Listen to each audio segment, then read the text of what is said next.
போட்டி போட்டு அந்த மனப்பான்மையிலே வந்தாங்க.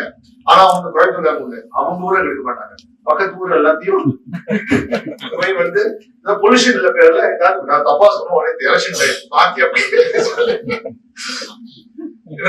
பொருளாதாரத்திலே கோயம்புத்தூர் தலை தூக்கியது. தயாநிதி மாறன் அவர்கள் திமுக கூட்டத்துல பேசுறாரு. அதாவது கோவை மக்கள் பக்கத்து ஊருக்காரங்க சேர்ந்து கெடுத்துருவாங்க அப்படின்னு சொல்றாரு. இவர் சொன்னதே தவறு. ஆனா இந்த தவறை வந்து சரின்னு நினைச்சுக்கிட்டு செந்தில் பாலாஜி அவர்கள் சாராயத்துறை அமைச்சரா இருந்தாங்க இல்லையா முன்னாடி, அவர் வந்து சிரிக்கிறாரு. இதுக்கு எப்படி சிரிப்பு வருதுன்னு தெரியல. அதாவது வந்து கொள்ளையடிக்கிறது பூரா இவங்க கூட்டம். ஆனா வந்து ஒரு நம் தமிழ்நாட்டுக்கு தமிழ் மக்களுக்கு கிட்டத்தட்ட பல கோடி பேருக்கு வந்து கோவை மக்கள் திருப்பூர் மக்கள் வந்து வேலை வாய்ப்புகளை கொடுக்குறாங்க.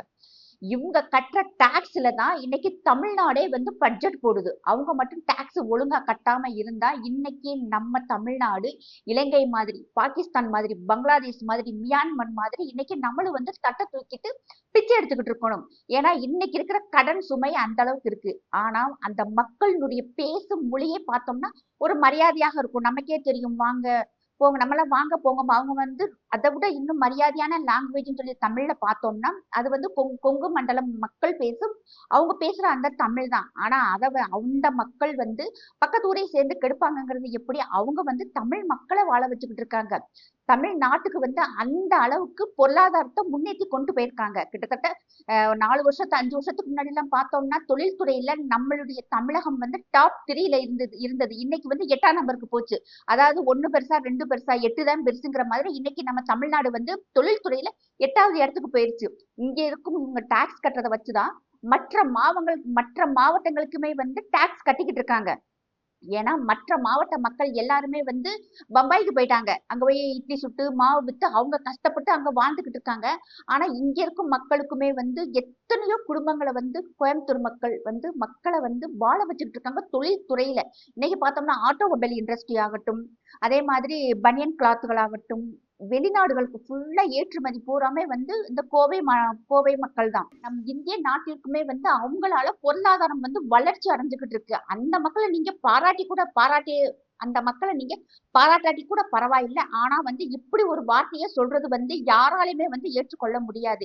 ஏன்னா அவங்களாலதான் இன்னைக்கு வந்து தமிழ்நாடு வந்து கிட்டத்தட்ட 10 ரேங்க்குள்ளயாவது இருக்கு.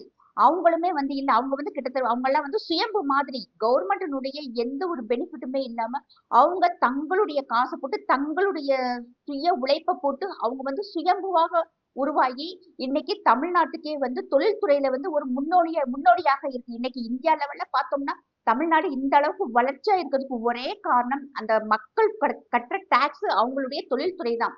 கோயம்புத்தூர் குண்டுவெடிப்பு வழக்கு இருக்கும் போதெல்லாம் தமிழ்நாட்டுல கோயம்புத்தூர் வந்து இனி அவ்வளவுதான், இனிமேல் வந்து தமிழ்நாடு எந்திரிக்கவே முடியாது அப்படின்னு நினைச்சிட்டு இருந்த நேரத்துல அதெல்லாம் ஒரு விஷயமாவே நினைக்காம அதெல்லாம் ஒதுக்கி தள்ளிட்டு மறுபடியும் எந்திரிச்சு வந்து அவங்களே வந்து தொழில்துறையை முன்னேற்றி இன்னைக்கு இந்தியாவுல வந்து தொழில்துறையில டாப் 10ல இருக்கக்கூடிய மாநிலங்கள்ல நம்மளுடைய தமிழ்நாடும் ஒண்ணு. அதுக்கு முக்கிய காரணம் இந்த கோயம்புத்தூர் மக்கள் தான். படிச்சுட்டு வேலை இல்லாம இருக்கிற மக்களுக்கு கவர்மெண்ட் கொடுக்கக்கூடிய வேலை வாய்ப்பை அந்த கோயம்புத்தூர் மக்கள் கொடுக்குறாங்க. கோயம்புத்தூர் மக்கள் டாக்ஸ் கட்டுறாங்க. நம்மளையும் தமிழ்நாட்டையும் இந்தியாவுமே வாழ வச்சுக்கிட்டு இருக்காங்க மக்களை பக்கத்து ஊரையும் சேர்ந்து கெடுத்துருவாங்கன்னு சொல்லிட்டு தயாநிதி மாறன் சொல்றாரு. ஏன்னா இவர் வாயில என்னைக்குமே நல்ல வார்த்தையே வந்ததில்லை. எப்ப பார்த்தாலுமே வந்து தன்னை உயர்வா நினைச்சுக்கிட்டு மத்தவங்களை வந்து தாழ்த்தி பேசுறதே வந்து இவருக்கு வழக்கமாக்கிட்டு இருக்கு. இது ஒண்ணு புதுசு இல்ல. கேட்கிற நமக்கும் புதுசு இல்ல, பேசுற அவருக்குமே இது வந்து புதுசு இல்ல. நமக்குதான் இது வந்து கொஞ்சமாவது யோசிக்கணும். இப்படி எல்லாம் நீங்க பேசிட்டா நீங்க அடிச்சுக்கிட்டு இருக்க கொள்ளையெல்லாம் நாங்க மறந்துடுவோம்னு நினைக்கிறீங்களா? அதெல்லாம் மறக்க மாட்டோம். நாங்க தினம் தினம் நினைச்சுக்கிட்டு தான் இருப்போம்.